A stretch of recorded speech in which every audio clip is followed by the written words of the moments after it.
By their very nature and imposing design, banks are mighty financial fortresses that exude an aura of wealth and opulence.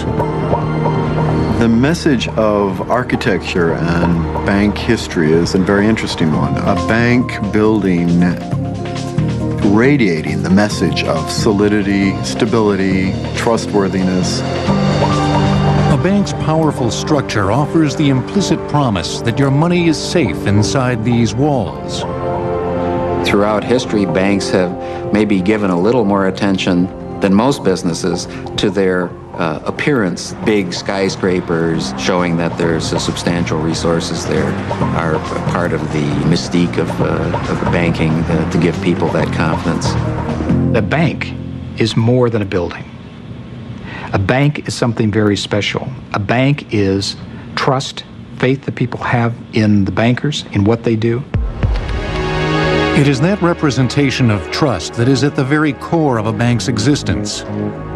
Without it, a depositor loses faith, and a bank reneges on its fundamental pledge. Within the past decade, modern technology has launched a revolution that has dramatically altered the way banks and their customers do business. A new era of electronic banking has moved to the internet, and soon it may even be possible to do your banking in the kitchen, using a microwave oven. We realize the internet is a powerful new tool that's going to change financial services and the way they're delivered. Today, there are less than 10 million consumers doing online banking, and that'll be over 100 million in the near future. From millionaires to average depositors, security has always been the most important thing a bank has to offer. Nowhere else is that security more apparent than inside a vault. They want to see a vault door. Little children and old men, they want to see them. Little old ladies, there's my dollar in there. At the historic J.P. Morgan building on Wall Street, this 52-ton vault protected the economic empires of America's business elite during the early part of the 20th century. The vault stood in silent defiance to anyone who would dare even think of crossing its threshold without proper authorization. Morgan's gargantuan vault was the heart of the bank itself, literally the cornerstone of its success. It's the backbone, the spine of it all. That's what people see, that's what they recognize, and that's what they feel comfortable with. They feel that the bigger their vault is, the more successful their bank is. A modern bank vault is a six-sided box constructed of different layers of various materials. The innermost layer is a thick steel lining that makes up the floor, walls, and ceiling. A concrete casing surrounds the steel cage. It's all encased by a web-like system of steel reinforcing rods inserted both in and around the concrete shell for additional strength. The most visible and impressive feature of a bank vault has always been its door. The banker, he wanted to make sure that he was protecting the assets of his clients, and so bigger was better as far as thick walls with a big massive vault door on it.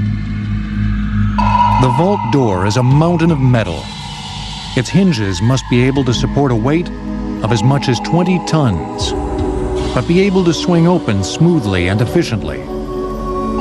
Advancements in technology enabled the construction of bank vaults to change considerably over the latter part of the 20th century. In the 20s, bank vaults were 27 to 30 inches of concrete. Now they are making them down to 12 inches of concrete. The concrete is 8 to 12 times stronger than it was in the 1920s. The steel materials that are going into the safes are also 10 to 12 times stronger than they were in the 1920s. Vault doors face a trial by fire at the Underwriters Laboratory in Illinois. Technicians attack vault doors to determine how reliable they really are. The main concern of a banker would be to put a product in there that has been tested by certified, trained professionals to emulate what a high-skilled burglar would bring in to try to penetrate that structure. The longer it takes to successfully assault a vault, the higher its security rating. The UL rating system for safes starts at a 5-minute container and progresses through 15 minutes, 30 minutes, and 1 hour. At the highest end, which would be 1 hour and explosion resistant, you would find a jewelry safe, which could contain several $1 million worth of jewelry. Vault construction also incorporates a variety of sophisticated alarm systems. A sound accumulator is a device that is actually a microphone that's placed inside the vault, and it listens to and for sounds, like somebody pounding on the side of a vault, and it accumulates it and keeps track of it, and after a certain amount of time or a certain level is reached, it then trips the alarm. Bank vaults include special openings for other electrical systems that support interior lights and conduits for telephone lines. It is critical that vaults also have openings to accommodate air intake and exhaust conduits. The earlier ones didn't have it, the newer ones do, but the banks would always put in what we call a vault ventilator system. It's in case you were locked into a vault in a hostage situation or just heard it in there after a robbery or whatever, the employees or the people inside that vault would have the ability to turn a fan on that would suck air in from the outside. In addition to guarding the bank's separate cash containers, a typical vault also houses a gleaming array of safe deposit boxes. They are actually a safe within a safe. But surprisingly, they may not be quite as sturdy as you think. It's a casing, which is a 5-sided box that was a 1/4-inch thick solid steel. And then on there, some brass hinges were put on there with a 1/2-inch thick polished steel door. The boxes have basically gotten lighter because your casings are thinner now. Some are just hollow doors with a lock on them. The banking industry said, hey, you know, I'm spending X amount of dollars to build this massive concrete vault and putting this expensive vault door on it. Give me something that's cheaper to lock up inside of my room here. A safe deposit box has 2 keys, one for the customer, one for the bank. The box can't be opened without 2 keys at the same time. Everything in a bank for auditing purposes is under what we call dual custody, whether it be a vault door, whether it be a night depository receiving chest, a safe deposit box, a cash safe, a teller's locker. It's going to take more than one person to get access to open that door to get whatever the contents are out. Simple combination locks opened early bank vaults and safes. But this kind of lock was attractive to criminals, who could open them with relative ease. It also created the possibility that a bank manager could be kidnapped and forced to open his own vault.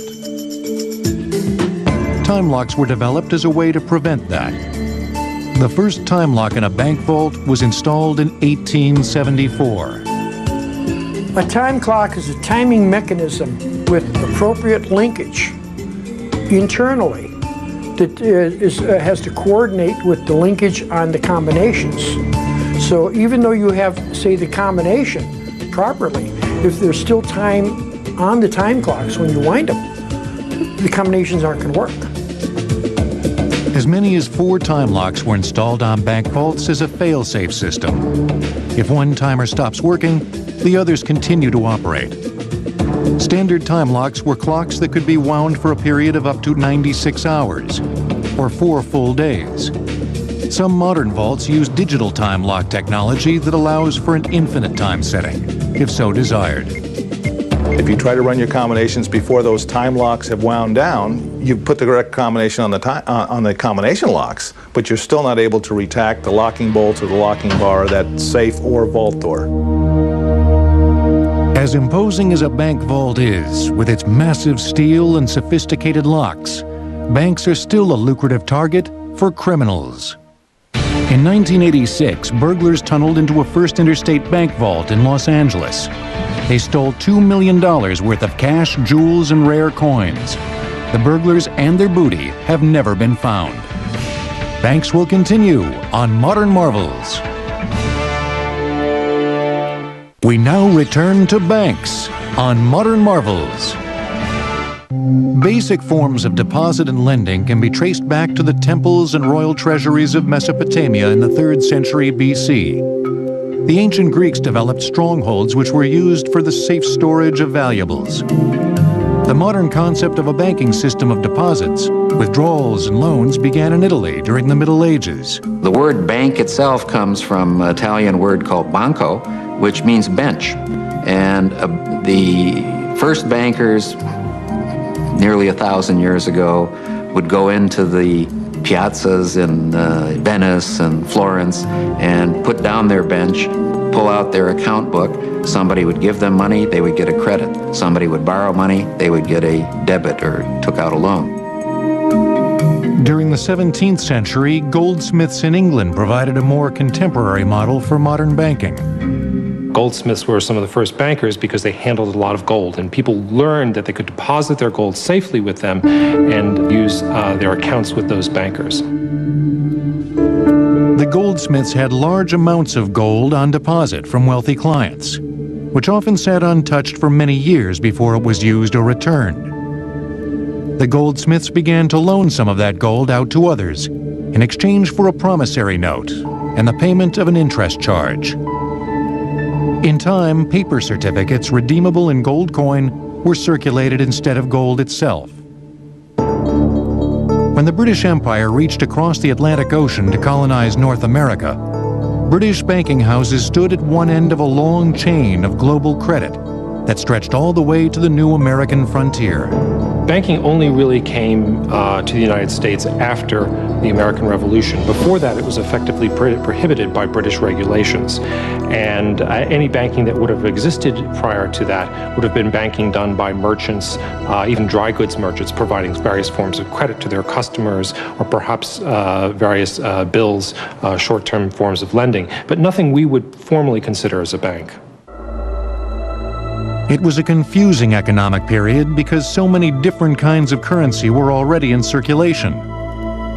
In addition to British shillings and pounds, colonists were also using coins from Spain and France. Individual states also began issuing their own money of various denominations. The first bank formed in the United States was formed by Congress in 1781. It didn't open until 1782. It was a part of the effort to straighten out the chaotic finances of the Revolution. That was the very first bank. It was in Philadelphia and called the Bank of North America. One of its main supporters was Alexander Hamilton, who would become the first Secretary of the Treasury. But Hamilton had bitter disagreements with other founding fathers over both the necessity and the legality of a federal bank. Of course, his great antagonist was Thomas Jefferson. Jefferson wanted to keep the government small. He wanted us to remain a nation of farmers. In Hamilton's view, banks were a key component of development. Jefferson's view was that, well, you know, the Constitution didn't mention banks. Maybe we didn't really need them. While the new nation and its banks began to flourish, the debate over the role of banks themselves would rage for decades. By the 1800s, there were almost 700 private banks in the United States. Early banks were not the huge institutions that one pictures today. Many banks had their origins in merchants' business, and therefore the banking business would have been done just on the floor of, say, the dry goods store. And slowly over time, the merchant might have moved into specializing in banking. Each transaction was painstakingly recorded in longhand. Each deposit, each withdrawal, every loan recorded down to the cent. In 1848, a discovery at Sutter's Mill near Sacramento, California, changed the economics of the developing nation practically overnight. The history of banking in the western United States is the history of the discovery of gold. Gold in the 19th century is the basis of the U.S. monetary system. All U.S. dollars are U.S. gold dollars in the form of gold coins. When gold is discovered, it creates the greatest migration of people in the U.S. history from one place to another. More than 200,000 people from all over the world headed to California in the 3 years following the discovery of gold. The owners of a thriving Eastern Express service company were uniquely poised to handle the increased demands on finance and transportation systems that were spurred by the rapid movement of Americans headed west. Henry Wells and William Fargo developed one of the first great business concepts in American history, The concept that Wells and Fargo developed was combining the transportation and the movement and the security of money with then banking in the form of the extension of credit. Miners needed a place to exchange their gold nuggets for currency. Banks needed a way to deal with the sudden influx of the precious metal. A miner in a gold field would bring his raw gold in the form of dust or nuggets into a Wells Fargo office. The raw gold was then typically put on a stagecoach, which then took off to meet either a railroad or a riverboat that would take it to a place like San Francisco or Carson City, Nevada, or Denver, Colorado, where it would be transformed into gold coin. Wells Fargo offices of every variety sprang up throughout the West to cash in on the new economy. The gold rush had an enormous impact on the rapid expansion of banks in the United States. By the early 1850s, almost 1,600 banks existed throughout the country. Less than a decade later, another momentous event in American history would change American banks forever. The Civil War not only divided the United States, it came dangerously close to bankrupting the Republic. By 1860, there was still no national currency, and the Civil War made a chaotic condition even worse by creating an avalanche of competing currencies. Confederate states printed their own bills. Banks in Union states did the same. Before the Civil War, all the banks of the country issued their own banknotes. Each one issued several denominations of banknotes, a 1, a 5, a 10, a 20, maybe a 50. So take, say, 5 different denominations of notes and 1,600 banks. You had 8,000 different appearing pieces of paper, all representing United States dollars. At the end of the Civil War, the federal government mandated a single currency for the reunited nation. It enforced that order by imposing a 10% tax on earlier currency, essentially making it worth that much less. In 1866, at the end of the Civil War, the federal government passed a law saying state banks could no longer issue these notes, and so we got federally backed currency.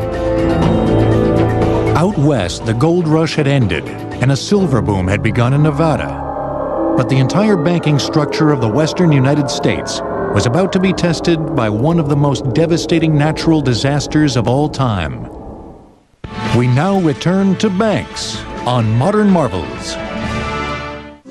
At the beginning of the 20th century, the city of San Francisco had begun to come of age. The gold rush era had given it a substantial population. By this time, Wells Fargo Bank had become deeply entrenched in the economic infrastructure. Then, everything literally changed overnight. In April 1906, a great earthquake leveled San Francisco.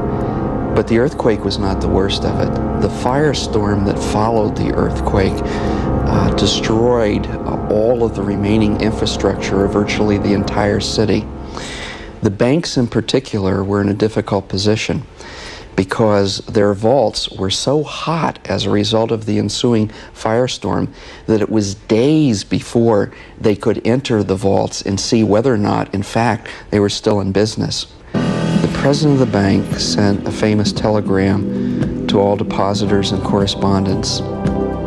Building destroyed, vaults intact, credit unaffected. Eventually, he discovered that the contents of the vault had indeed survived intact. The calamity was also a trial by fire for another San Francisco financial institution, the Bank of Italy. The actions of its founder, A.P. Giannini, following the earthquake are still the stuff of legend. After the earthquake struck, AP made his way back up to the city and found the city in ruins. And the fire was starting to spread down in the financial district. Well, he and some bank officers decided to take what they could, the gold and the cash and the books, out of the bank. And they put it in a wagon and covered it over with some orange crates to disguise it from looters, and took it down through the crowd streaming out of the city. And when he decided to take that money out of that bank, put it into that wagon and get it out of town, he did it quickly. Many bankers wanted to stay closed for up to 6 months. They weren't sure the city was going to survive. Can handle anything. We put them to the ultimate ultimate test.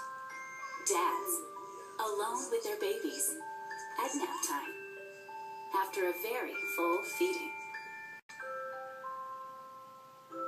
Can the league stay locked through a long, milk-induced slumber?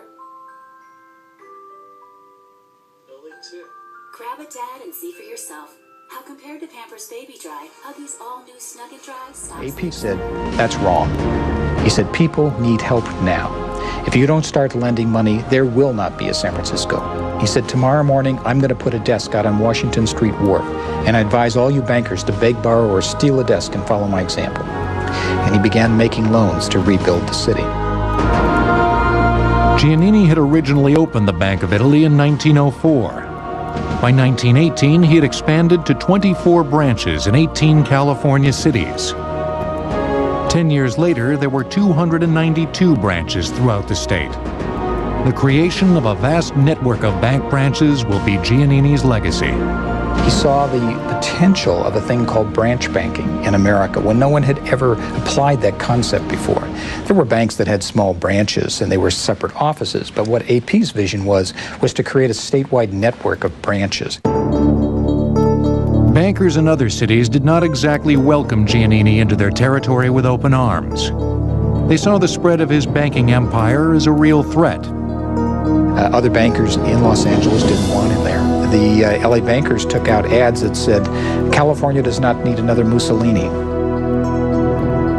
That did not stop Giannini. His associates said the snub served to inspire him. He bought a little bank in Los Angeles that had been founded in 1923 called the Bank of America of Los Angeles. He held on to that name until 1930, when he changed the name of all of his banks and banking systems that he had put together by that time into Bank of America. Giannini's vision eventually grew into the largest banking firm in the United States. Giannini's revolution in banking occurred at the same time as an American social revolution that was marked by the women's suffrage movement. But years before women were finally given the right to vote, they were actively solicited by banks as important customers, and they were enticed by promises of special treatment. Banks recognized women were responsible for managing household accounts, and they set up special areas in the bank for women customers. The Bank of New York was one of the first financial institutions to offer women a different banking experience from that of its male customers.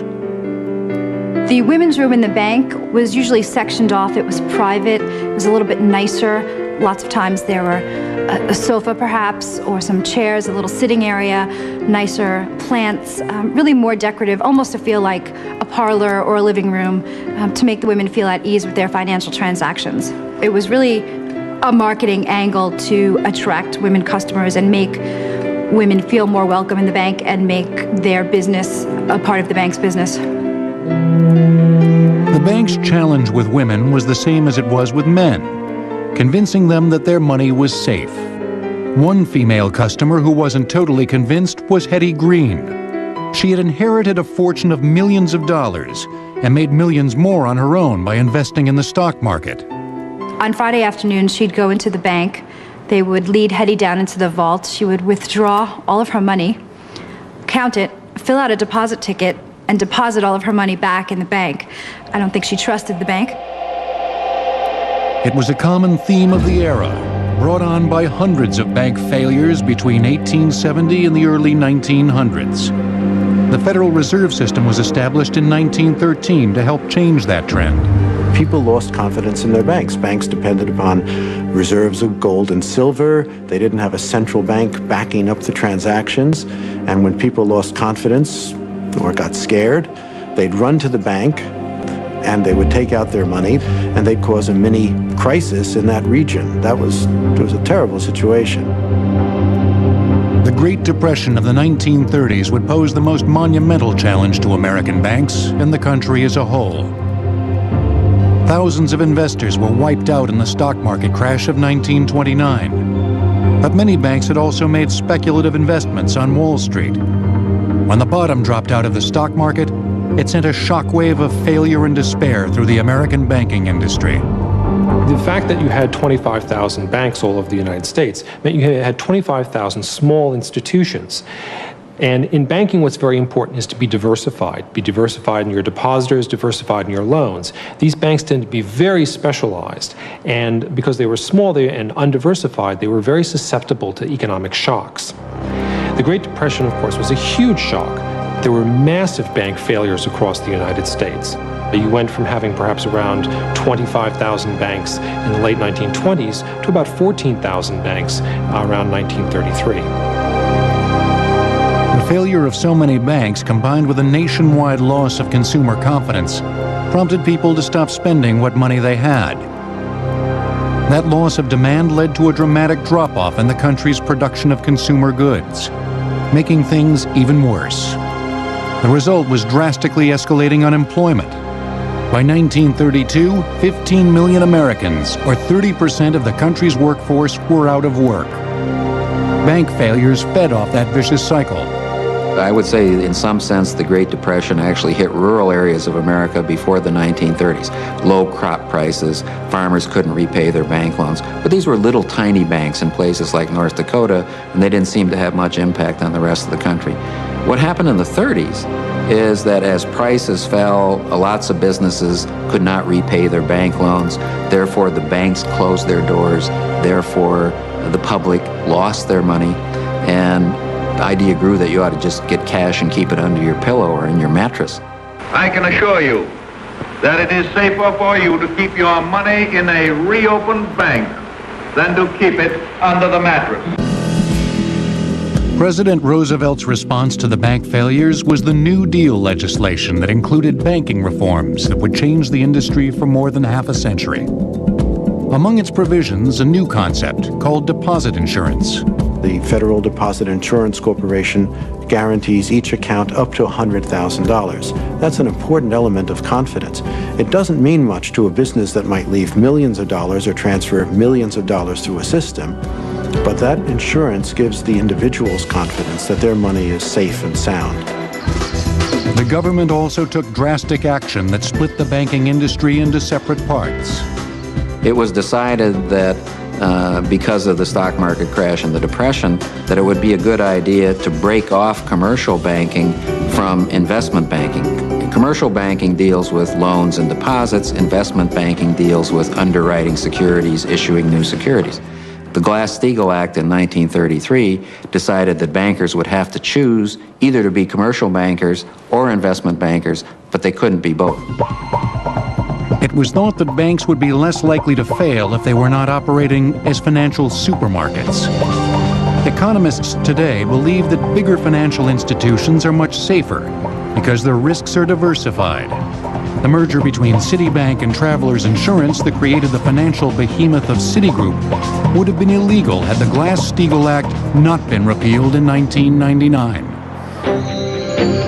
Coming up next, the evolution of bank security systems. If all the currency in the 5-story vault of the Federal Reserve Bank of Dallas was stacked in a single pile, it would reach 17 miles high. Banks will continue on Modern Marvels. We now return to banks on Modern Marvels. As long as there have been banks, there have been criminals who have been attracted to their cash assets like insects attracted to light. That was never more true than in the Wild West of the late 1800s, when marauding bands of outlaws terrorized banks in small towns on the American frontier. Perhaps the most famous outlaw of the era was Jesse James. His most notorious holdup took place in 1876, when he and his gang tried to rob a bank in Minnesota. When the bank clerk refused to open the safe, James and his accomplices murdered him in cold blood. In the shootout that followed, all of the outlaws except Jesse James and his older brother Frank were either killed or captured. 50 years later, the Great Depression triggered another nationwide spree of bank robberies and elevated a new generation of criminals to legendary status. The FBI named one of them, John Dillinger, public enemy #1 for his daring bank robberies.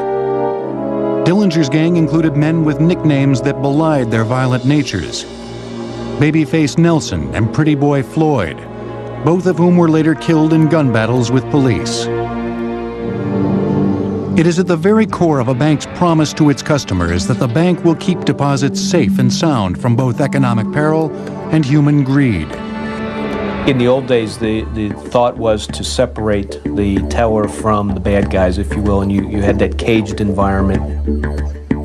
Cages were meant to protect the teller from the threat of harm while providing a possible deterrent against bank robbery. For the most part, they worked. Tellers and their cash drawers were kept at a safe distance from the threat of intrusion from a bank robber.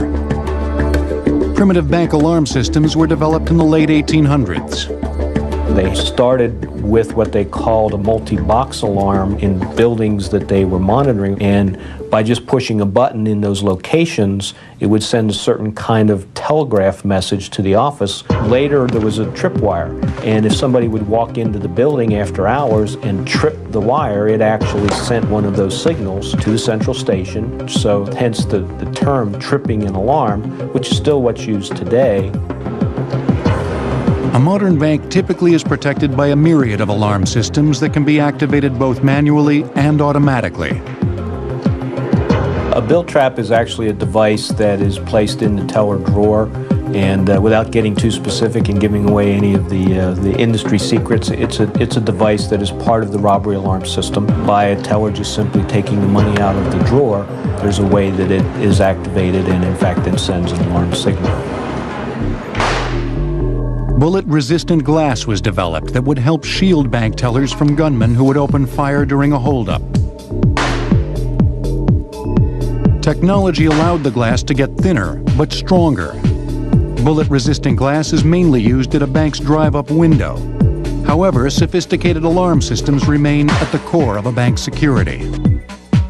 Burglar alarm system for attacks that would take place in an intrusion type alarm after hours when nobody's in the bank. And then, of course, there's a robbery system that would be used to notify law enforcement in the event that a bank robbery takes place. We began to see the use of 35mm or hard print cameras. They were normally put over the doors to catch the full face of someone as they were leaving the office. We're seeing the use of closed-circuit television as a much greater quick way to get photographs of someone who's been in the bank. Today, within minutes, you can have photographs of people out of those closed-circuit television systems. We're seeing digital recording, which allows very quick, instant use and email of photographs to a police car. Can handle anything. We put them to the ultimate test. Dads, alone with their babies, at nap time, after a very full feeding.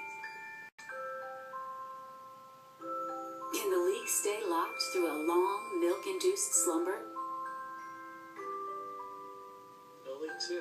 Grab a dad and see for yourself how, compared to Pampers Baby Dry, Huggies all-new Snug and Dry To detect bank burglaries after hours, bank lobbies are crisscrossed by a network of sensors. Infrared is a form of motion detection. Infrared measures body heat or measures the ambient heat temperature. Once an area is empty or vacant, a certain ambient temperature gets established. If a human being who has a certain body temperature walks into that, it causes a spike in that temperature and sets an alarm off. There's also ultrasound. Sound waves are actually transmitted, and it's the breaking of those waves, an intrusion into the pattern of waves that takes place, that again causes an event to be reacted to. When ultrasound and infrared devices are used in tandem, both must trip independently in order to send an alarm.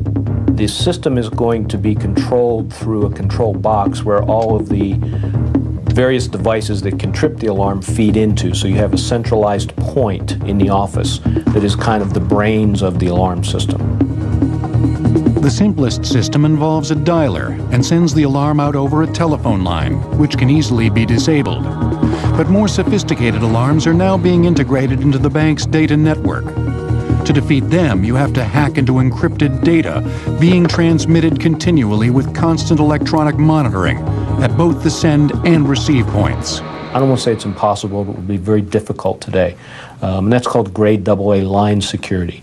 to have that kind of encryption on both ends, a handshake that takes place, and a constant monitoring of that alarm, so that if the line itself goes away, let somebody cuts the line, that in itself would trigger an alarm and let you know that something is amiss. I'm not aware of a perfect security system. It is almost a chess game sometimes that we play with the bad guys, trying to stay one step ahead of the technology, and as we develop it, they find ways to attack it, they find ways to get around it. People are going to try and get to it, and it's just not infallible. Coming up next, the personal banking device that has become a worldwide phenomenon. Plus, internet banking and the question of security in cyberspace. We now return to banks on Modern Marvels.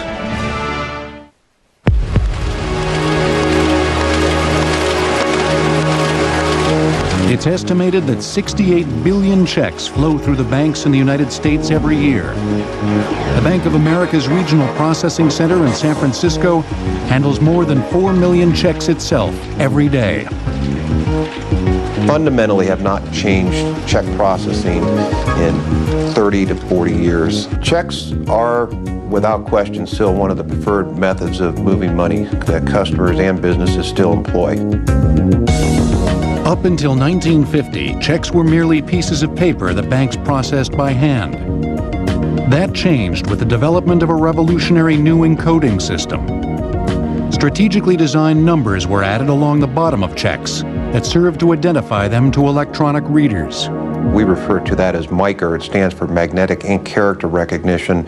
It basically tells you everything about that check. It'll tell you what bank that check is drawn on. It'll tell you what Federal Reserve District that bank is in. It'll tell you the individual account number and what account it belongs to within that financial institution. In the 1950s, scientists at the Stanford Research Institute helped develop a new machine that would be able to read those ink numbers electronically. They gave their new computer a name, IRMA. Electronic recording method of accounting was revolutionary, and by virtue of getting that accepted across the United States by other banks so that they could exchange checks back and forth technologically, that just changed everything. IRMA could process more checks in one day than a bank's accounting department could handle in an entire year.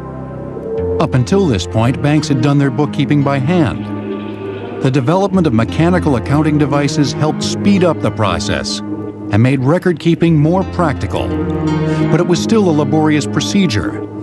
The technological ante was raised again by a little piece of plastic that would change everything. The banks quickly realized that the credit card was a natural for them because banks are in the business of helping us make payments and they're in the business of granting credit. The credit card does both. The basic idea of a credit card originated in the United States during the 1920s, when a few oil companies and hotel chains began issuing them to customers for purchases made at company outlets. The first national credit card plan was Bank AmeriCard, initiated in California by the Bank of America in 1959. It expanded to other states in 1966 and was renamed Visa 10 years later. The convenience of the credit card encouraged the development of another piece of plastic that acted as a key in the revolutionary new device that would change the basic concept of banking, the automated teller machine. What you're talking about is a laminated piece of cardboard with a little bit of magnetic strip on the back. If you had suggested to someone 40 years ago that that would be the primary way most people would deal with their bank, they'd have thought you're nuts. There are more than 850,000 ATMs in use around the world, and every day they dispense an estimated $2.5 billion in cash. Automated teller machines were first patented in 1968. The ATM was originally designed to deliver a predefined amount of money in a sealed envelope that came out of the device like a vending machine would deliver a soda. ATMs evolved into dispensers that would release various amounts of cash up to a preset limit and allow customers to conduct other basic banking functions. But what an ATM customer sees is only a small part of the sophisticated device. ATMs are both mechanical and electronic. ATMs have dispensers and depositories. The dispenser is roughly 2 to 3 times the size of the depository. It's really the heart of the ATM, and it takes up the most space. Typically, most ATMs have alarms which will detect an illegal opening of the door. Most of them also can detect vibration and heat. So if someone was trying to blowtorch their way in or trying to knock it off its base, those events would be detected. Most of them also have some type of surveillance. The machines also include a device called a runaway switch, which prevents the cash dispenser from sticking in the open position and shooting out $20 bills like a slot machine payoff. Banks like ATM machines because they cut personnel costs by reducing the number of tellers. ATMs also make money by generating withdrawal transactions called surcharges. They have always been accessed by the use of a customer's personal identification number, or PIN, that is physically entered into a keypad. But that is changing. Hello, Derek. My name is Stella. New ATMs will have sophisticated voice recognition capabilities. They'll also be able to speak to the customer. Would you like cash, statement, or your usual? Cash. The new generation of ATM will confirm a user's identity through a biometric retinal scan. Your own unique physical characteristics will soon be your PIN. We've called these things automated teller machines for years, ATMs. But the fact of the matter is, for the majority of their life, they've only done very few basic transactions. You can put an envelope in them for deposit or payment. You can withdraw cash, get a balance. The ATM is a device that needed an internet before there was an internet. The internet now allows banks to customize their ATM machines, personalizing screen displays for individual customers. We refer to those as products which are web-enabled. It's not at all inappropriate to think of them as street corner web portals. So if there are stocks that you are uniquely interested in, or the weather back home, is there a flight delay today that I need to be worried about? These are the kinds of things that can be customized to the individual user at the ATM. That brings us to the latest form of banking, which is done in cyberspace. Established banks have developed their own websites to complement their brick-and-mortar systems. Meanwhile, startup virtual banks that exist only on the internet have begun competing for business in this new arena. These online institutions use their cutting-edge status as a selling point. You have some people that are the first to get a cell phone, the first to get pagers when they came out, and they're willing to try any new technology, and internet banking is a chance for them to be the first on the block with the new technology. Online banking created new concerns about the safety of a customer's money, as well as protecting the customer's identity in cyberspace. Any financial transaction has some degree of risk. The biggest concern for executives at banks is that the data about their customers is kept confidential. And there's really two parts of concern. One is privacy, and the other is security. Privacy says that no one else on the internet or anywhere else could get information about that customer. And security means that the bank's assets are protected, that no hackers would go online to try and get that bank information or that money. For most people, this is a bank. This handheld device is also a bank. The internet is allowing the banks of yesterday to be reduced in size. In essence, whatever device you use to connect to the internet becomes your bank. In some sense, you might say that having your terminal is the ultimate form of a branch for a bank, because you have direct access to the bank and you can make your decisions very quickly. But with all these developments in modern technology, is it possible that brick-and-mortar banks are in danger of going out of business? When radio was first introduced, people assumed that there'd be no more need for a newspaper. Everything you could get in a newspaper, you could listen to on the radio. And the reality was, newspaper industry grew even as radio was introduced, and then of course television was introduced. So in the banking world, the introduction of internet banking is not going to mean that there'll be no more branches in the future. So we believe that branches will continue to serve a purpose, and the internet will augment that branch infrastructure.